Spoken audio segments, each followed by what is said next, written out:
Gold trusted gold buyers తాకట్టులో ఉన్న బంగారాన్ని విడిపించి ఈ రోజు ఉన్న మార్కెట్ ధరకే కొనబడును. మరిన్ని వివరాలకు సంప్రదించండి 7771077720. ఎస్యూ వివాదం ఇంకా సద్దుమణగలేదు. హైకోర్టు సుప్రీంకోర్టుతో కాస్త బ్రేక్ పడినా ప్రభుత్వం ఏం చేయనుందనేటువంటి చర్చ జరుగుతూ ఉంది. ప్రతిపక్షాల నుంచి డిమాండ్ వస్తూ ఉంది. 400 ఎకరాలను ఎకో పార్క్ చేస్తాం మేము వస్తే అనేటువంటి స్టేట్మెంట్ చేస్తాం. తెలుసుకునే ప్రయత్నం చేద్దాం. కాంగ్రెస్ పార్టీకి సంబంధించినటువంటి GHMC floor leader corporator Darpalli Rajasekhara Reddy ఉన్నారు. కాంగ్రెస్ పార్టీ సీనియర్ నాయకులు.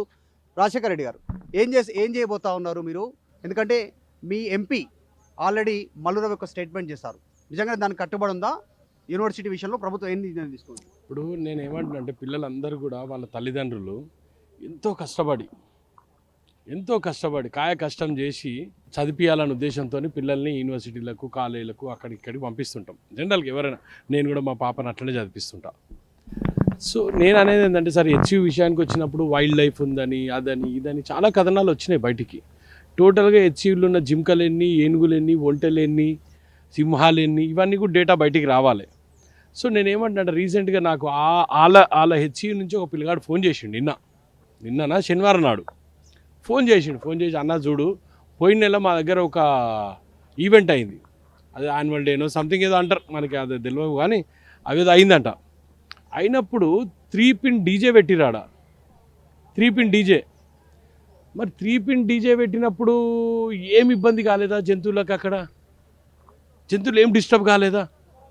ఇప్పుడు సాటర్డే సండేస్ వచ్చినప్పుడు అంట ఆడ పిల్లలు రేసింగ్ చేస్తారంట ఆ రోడ్ల పైన. సో యాక్చువల్ హెచ్యూ ఎన్ని ఎకరాలలో ఉండే? 30 ఎకరాలలో హెచ్యూ 1974 నుంచి 78 మధ్యలో ఎస్టాబ్లిష్ చేయబడింది. ఇది హెచ్యూ.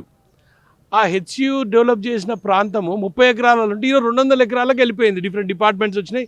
దగ్గర 31 డిపార్ట్మెంట్స్ ఉన్నాయని అక్కడి నుంచి ఒక పిల్లగాడు ఫోన్ చేసి చెప్పిండు. ఈ డిపార్ట్మెంట్స్ కట్టేటప్పుడు సిమెంటు, ఇసుక ఇవన్నీ కూడా అవసరం పడ్డాయి కదా. మరి ఆ రోజు జంతువులన్నీ ఎక్కడ పోయినాయి? నేను ఏమంటున్నానంటే, ఇప్పుడు జంతు ప్రేమికులు అందరినీ కూడా కొడుతున్నా, వరల్డ్ వైడ్గా, ఇండియా వైడ్గా జంతు ప్రేములు అందరినీ కూడా కొడుతున్నాం. మన అందరం డిమాండ్ చేద్దాం, హెచ్యూ కూడా అక్కడ నుంచి తీసేద్దాం. హెచ్యూ తీసేసి అక్కడ ఎకో పార్క్ పెడదాం. పిల్లలందరినీ రిలొకేట్ చేద్దాం. మంచి కాలేజీలలో చదివిద్దాం వాళ్ళందరినీ. ఒక గవర్నమెంట్ ఇనిషియేషన్ తీసుకొని ఒక మంచి యూనివర్సిటీ కట్టాలి. ఇంకో బయట ఎక్కడైతే ఈ ఫారెస్ట్ అని వాళ్ళు అనుకుంటున్న ఫారెస్ట్ లేదో అక్కడ ఒక మంచి యూనివర్సిటీ కట్టాలి. నేను రీసెంట్గా ఒక ఐఏఎస్ ఆఫీసర్తో క్యాజువల్గా మాట్లాడుతున్నాను. సార్ సీఎం గారు बहुत उम्मीद लेके ये प्रोग्राम करे थे పిల్లల్ని చిన్నపిల్లలు ఎవరైతే హార్ట్ ఆపరేషన్ చేయాలనో ఆ పిల్లల కోసం ఇవి కనీసం ఇట్లాంటి దానిపైన వచ్చే అమౌంట్తో పిల్లలకి గుండె ఆపరేషన్ చేయించవచ్చు అని ఆలోచన చేసిరట సీఎం గారు. Very unfortunate. సరే, ఆ పిల్లలకు ఆపరేషన్లు ఉన్నా లేకపోయినా, ఆ పిల్లలు చచ్చిపోయినా సరే మళ్ళీ పుడతారు, ఏముంది పెద్ద పని. ఆ పిల్లలు చచ్చిపోయినా కూడా గుండె ఆపరేషన్ల కోసం ఉన్న పిల్లలు చచ్చిపోయినా మళ్ళీ పుడతారు, ఎన్నోతానా ఏముంది. మన జింకలు, మన ఫారెస్ట్ అయితే మనం రక్షించుకోవాలి కదా. మరి దీనిలో పిల్లలు భాగస్వాములు కావాలా లేదా? హెచ్యూ పిల్లలు అందరూ వచ్చి ఖచ్చితంగా నేను హెచ్యూ పిల్లలు అందరినీ కూడా కోరుకుంటున్నా, అరే మీరు ఇంత ఎందుకు ఆలోచిస్తలేరు? మీరు ఎందుకు వైల్డ్ లైఫ్ గురించి మీరు ఎంత అవుతారు? ఒక యానిమల్ ప్రేమికునిగా, ఒక వైల్డ్ లైఫ్ ప్రేమికునిగా నేను ఒకటే కోరుతున్నా, మీ అందరినీ కూడా let us come out with a slogan once again, let's relocate. Darpalli Rajasekhara Reddy గారు, మీరు చెప్తా ఉంది ఏదో రిక్వెస్ట్ చేసినట్టుగానో మంచి కోసం ప్రయత్నం చేస్తున్నట్టుగా అనిపించట్లేదు, వార్నింగ్ చేస్తున్నట్టుగా ఉంది. హెచ్సీఏ విద్యార్థులను వార్నింగ్ చేస్తురా మీరు? అంటే విద్యార్థులను భయపెడుతురా? నేను ఒకటే గుర్తుపెట్టుకో, ఏ విద్యార్థిని కూడా భయపడే స్టైల్లో విద్యార్థి ఉండడు. నేను విద్యార్థి నాయకునిగానే ఎదిగిన విద్యార్థి నాయకునిగానే నేను కూడా బయటకు వచ్చి నేను ఒకటే ఏం కోరుతున్నా అంటే, మనం వైల్డ్ లైఫ్ని సేవ్ చేయాలి కదా. సేవ్ చేయాలన్నా వద్దా? వైల్డ్ లైఫ్ సేవ్ చేయాలంటే ఎట్లా చేయాలి? మరి మీరే 200 ఎకరాలలో ఉన్నారు కదా. మరి మీ చుట్టే జింకలు తిరుగుతున్నాయి, మీ చుట్టే ఏనుగులు తిరుగుతున్నాయి, మీకే రక్షణ లేదు. అక్కడ ఏనుగులని మీరే చూపిస్తురి. ఒక ఏనుగు వచ్చి బుల్డోజర్ని ఆపిందని మీరే వీడియో పెడుతురి, పులులే ఆడ తిరుగుతున్నాయని మీరే వీడియోలు పెడుతురి. మరి ఎట్లా మీకు రక్షణ? ఎట్లా మీ రక్షణ ఎవరు చూడాలి? లేవా అక్కడ జంతువులు లేవా? ఒకటి కూడా జింకలు, నెమళ్ళు, పక్షులు లేవంటారా? నేను ఏమంటున్నా, పక్షులు, నెమలులు అన్నీ ఉన్నాయి. మరి ఈ సింహాలు, పులులు ఉన్నాయా లేదా కూడా నాకు రావాలి కదా. సింహాలు, పులులు లేవు, జింకలు, నెమళ్ళు చూడబ్బా, నేను అనలేదు. అన్నీ ఆ పిల్లలు పెట్టిన వీడియోలే, బయట జంతు ప్రేమికులు పెట్టిన వీడియోలు. వీళ్ళందరూ కూడా జ్ఞానం ఉండి పెడతలేరు అనేది తెలియాలి కదా. మరి ఎన్ని జంతువులు ఉన్నాయి, ఎన్ని పుల్లులు ఉన్నాయి, ఎన్ని సింహాలు ఉన్నాయో డేటా వస్తుంది. సాయంత్రం కల్లా నేను డేటా కలెక్ట్ చేసి చెప్తా ఎన్ని పుల్లులు ఎన్ని సింహాలు ఉన్నాయో. నాకు తెలిసిన కాడికైతే 40 డియర్లు ఉన్నాయి దాంట్లో. ఈ జనరల్గా ఏమవుతుందంటే, ఈ ఎండాకాలం వచ్చినప్పుడు కుక్కలకు నీరు దొరకదబ్బా. నీరు దొరికినప్పుడు ఈ స్ట్రే డాగ్స్ అన్నీ కూడా వస్తాయి. దాంట్లో ఈరోజు 8 బండ్లు పంపించినాం జిహెచ్ఎంసీ నుంచి స్ట్రే డాగ్స్ అని పికప్ చేయడానికి. నేను మరొక్కసారి హెచ్యూ పిల్లలందరినీ కోరుతున్నా, హెచ్యూ పిల్లని అదే వైల్డ్ లైఫ్ ప్రేమికులందరినీ మనందరి డిమాండ్ ఒకటే ఉండాలి, లెట్స్ రిమూవ్ హెచ్యూ. అంటే భయపెడుతారు, మీరు వార్నింగ్ ఇస్తారు. ఎస్సీ మీరు రిక్వెస్ట్ చేసినట్టుగా అంటున్నారు, కానీ దాని మీనింగ్ మీరు ఈ 400 ఎకరాలకు అడ్డుకుంటే యూనివర్సిటీ ఉండదు. చిచి, నేను ఆ విధంగా నా మనసు కాదు, నేను అట్లా ప్రవర్తించే వ్యక్తిని కూడా కాదు. నేను ఒకటే కోరుకుంటున్నా, మీరందరూ పిల్లలు కూడా రావాలబ్బా, వైల్డ్ లైఫ్ కావాలి కదా. మనకెందుకు ఉద్యోగాలు, మనకేం అవసరం ఉంది ఉద్యోగాలు? మన నాయన అమ్మ కన్న కష్టం పడి చదివించిన మనం ఎక్కడైనా ఉందాం, కానీ జంతువు అయితే అక్కడ ఉండాల్సిందే, రీలొకేట్ చేయొద్దు. జంతువుని కూడా మంచి ప్లేస్ తీసుకుపోతామని సీఎం గారి నిర్ణయాన్ని కూడా అడ్డుకుందాం మనం. సీఎం గారు ఏమంటారు, నేను ఇంతకుముందు కూడా చెప్పిన, పసిపిల్లలకు ఆపరేషన్లు వేద్దామంటారు. సరే, ఆ పిల్లలు చచ్చిపోయినా సరే మళ్ళీ పుడతారు పిల్లలు, ఏమవుతుంది.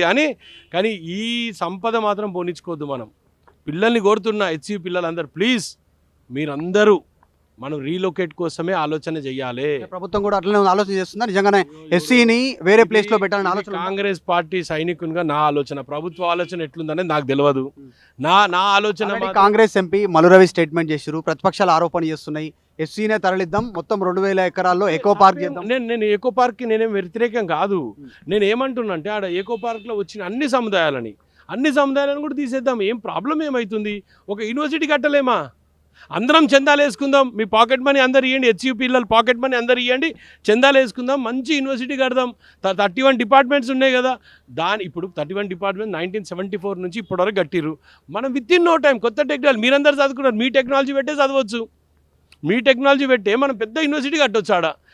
నేను ఒకటే అబ్బా, నా ఉద్దేశం వల్ల ఒకటి ఏంటంటే, వైల్డ్ లైఫ్ ఉండాలి, వైల్డ్ లైఫ్ని పొడగొట్టొద్దు. మీ వల్ల వైల్డ్ లైఫ్ మీ రేపు హెచ్యూ పిల్లల్ని అనొద్దు ఎవరు, మా వల్ల వైల్డ్ లైఫ్ నాశనం అయిందని వాళ్ళంటారు, ప్రభుత్వం వల్ల వైల్డ్ లైఫ్ నాశనం అవుతుందని. మీరేమో యూనివర్సిటీ విద్యార్థుల వల్ల వైల్డ్ లైఫ్ నాశనం అవుతుంది. మేము నిన్న మొన్న వచ్చిన వాళ్ళు 74 నుంచి ఆన్నే ఉన్నోళ్ళు కదా. మేము నిన్న మొన్న వచ్చినాం హెచ్యూకి నిన్న. సరే, మా తప్పిదమో మా కష్టార్జితమో ఏదో కానీ నిన్న మొన్న మా జేసీబీ లోపలికి పోయింది, కానీ వాళ్ళ కార్లు లోపల రోజు పోతున్నాయి కదా, వాళ్ళ కార్లతో డిస్టర్బ్ అవుతుంది. హెచ్యూలో దగ్గరలో ఉన్న డియర్స్ ఇవన్నీ డిస్టర్బ్ కావా? అరే, రోడ్డు మీద డియర్ వచ్చిందని చూపిస్తారు, పులి పక్క నుంచి పోతుందని చూపిస్తారు. అరే, అవన్నీ డిస్టర్బ్ అవుతున్నాయి. నేనేమంటున్నా, మీ కార్లు కానీ, మీ బైకులు కానీ, మీ బైక్ రేసింగ్ కానీ, మీ డీజేలు కానీ, మీరు ఫెస్ట్లు కానీ, మీరు కొట్టే బ్యాండ్ కానీ, ఇవన్నిటితో డియర్ డిస్టర్బ్ అయితే లేదు. రాజశేఖర రెడ్డి గారు ఒకటి క్లారిటీగా చెప్పండి, మీరు చేస్తున్నటువంటి డిమాండ్తో మీ వ్యక్తిగత అభిప్రాయం కానీ, కాంగ్రెస్ పార్టీ కార్యకర్త కానీ కాంగ్రెస్ పార్టీ కింద రిఫ్లెక్ట్ అయితే, ఎందుకంటే మీరు జిహెచ్ఎంసీ ఫ్లోర్ లీడర్ ఉన్నారు, కార్పొరేటర్ ఉన్నారు, కాంగ్రెస్ పార్టీలో కొనసాగుతున్నారు, రేవంత్ రెడ్డికి దగ్గరగా కొనసాగుతున్నారు. ఒకటి, అక్కడ మీరు భూములను అమ్మబోవట్లేదు అనేటువంటిది ఒక క్లారిటీ మీ మాటలో తెలుస్తూ ఉంది. ఎకో పార్క్ చేస్తాను నేను ఎవరిని నిర్ణయించడానికి, నా అభిప్రాయం. నాకు వాక్ స్వాతంత్రం ఉంది కదా, ఫ్రీడమ్ ఆఫ్ స్పీచ్ అనేది లేదా? నేను ఎవరిని ఉద్దేశించి కానీ ఎవరిని కించపరిచే విధంగా నేను మాట్లాడతలేను. మీ అభిప్రాయం అక్కడ భూములను అమ్మొద్దు అనేటువంటిది క్లారిటీ. నేను అమ్మొద్దు అనేది గవర్నమెంట్ డిసైడ్ చేస్తుంది. నేను మీ అభిప్రాయం అంటారు, మీ అభిప్రాయం భూములను అమ్మొద్దు. నేను పిల్లల్ని ఏమంటున్నా అంటే, పిల్లల్ని బయటికి రమ్మంటున్నా. హెచ్యూ వల్ల అక్కడున్న వైల్డ్ సంపద ఆపదలు పడొద్దు అని. అది ఓకే, కానీ మీ వ్యక్తిగత అభిప్రాయం కూడా భూములను అమ్మొద్దు అనేటువంటి కదండి. నేనేమనలేదు, ఎకో లైఫ్ కొనసాగిద్దాం, పర్యావరణాన్ని కాపాడదాం. డెసిషన్ తీసుకుంటే ఎకో లైఫ్ కొనసాగిద్దాం అంటున్నా. నేనెవరిని డెసిషన్ తీసుకోవడానికి? అంటే మీరు ఓన్లీ ఎస్సీనే తరలించాలనే దాని మీద పిల్లల్ని డిమాండ్ చేస్తాను. భూములను అమ్మొద్దు అనే దాని మీద నేను ఈ వైల్డ్ లైఫ్ జంతు ప్రేమికులు అందరినీ కూడా డిమాండ్ చేస్తున్నా, మీరు అందరు రండి. అక్కడ హెచ్యూ 30 acres హెచ్యూ 200 ఎకరాలకు ఎట్లా వచ్చింది, దాని మీద మీరు ఎంక్వైరీ చేయండి. 31 డిపార్ట్మెంట్లు, 2-3 డిపార్ట్మెంట్లు ఉన్న డిపార్ట్మెంట్స్ 31 డిపార్ట్మెంట్కి వచ్చినప్పుడు ఆల్మోస్ట్ కంకర, సిమెంటు, వైల్డ్ లైఫ్ని డిస్టర్బ్ చేసే చాలా మంది విద్యార్థులు దీని మీద చాలా క్యూరియాసిటీ ఉన్నారు.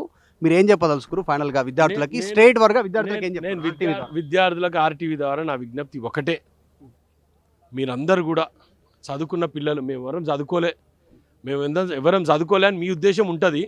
జనరల్గా నేను అందరిని ఒకటే కోరుతున్నా, మీకు వైల్డ్ లైఫ్ కావాలి, మీకు ఫారెస్ట్ కావాలి. సో దానికి తోడుగా మీరు ఏం చేయాలి, మీరు ఒక స్లోగన్ తీసుకొని బయటికి రావాలి, relocate హెచ్యూ for a good cause. ఇది ఆ విద్యార్థులే ముందుకు రావాలి, ఎస్సీని ఇక్కడ నుంచి తరలించి అక్కడ పర్యావరణాన్ని కాపాడడానికి మీరే ముందుకు రావాలని చెప్తా ఉన్నారు. మరొక సెన్సేషన్ కామెంట్, దర్పల్లి రాజశేఖర రెడ్డి గారు ఏం చెప్తా ఉన్నారంటే, ఇక్కడ ఎస్సీ వల్లనే పర్యావరణానికి, జంతువులకి ఇబ్బంది కలుగుతూ ఉంది. ఇన్ని సంవత్సరాల మధ్యలో 20-30 ఎకరాలు ఉన్నటువంటి యూనివర్సిటీ ఈరోజు 200 ఎకరాలకు రావడానికి కారణమే అక్కడ మొత్తం కాంక్రీట్ జంగల్గా మారుతూ ఉంది. రోడ్లు, బిల్డింగ్లు, వాహనాలు నడుస్తూ ఉన్నాయి. దీనివల్ల అక్కడ ఉన్న జంతువులకు ఇబ్బంది జరుగుతూ ఉంది. సో హెచ్సిని అక్కడ నుంచి తరలించడానికి విద్యార్థులే ముందుకు రావాలని నా వ్యక్తిగత అభిప్రాయం అంటున్నారు. సో మొత్తానికి వివాదం ఎక్కడి దాకా వెళ్తుందో చూడాలి. కేవలం సుప్రీం, హైకోర్టు 2 కోర్టుల వల్ల కాస్త బ్రేక్ పడినట్టుగా అనిపిస్తుంది, కానీ ఇంకా ఇది పెద్ద అవకాశం కనిపిస్తూ ఉంది. ప్రతిపక్షాలు దీనిపైన ఫోకస్ పెట్టాయి, అటు బీఆర్ఎస్, ఇటు బీజేపీ. సో ఏం జరుగుతుందో చూడాలి. వీడియో జర్నలిస్ట్ జాఫర్తో మధు మల్కేడికర్, హైదరాబాద్. మరిన్ని వీడియోస్ కోసం ఛానల్ ని సబ్స్క్రైబ్ చేయండి. లేటెస్ట్ అప్డేట్స్ కోసం వాట్సాప్ ఛానల్ ని ఫాలో అవ్వండి. ఆ లింక్ డిస్క్రిప్షన్ లో ఉంది.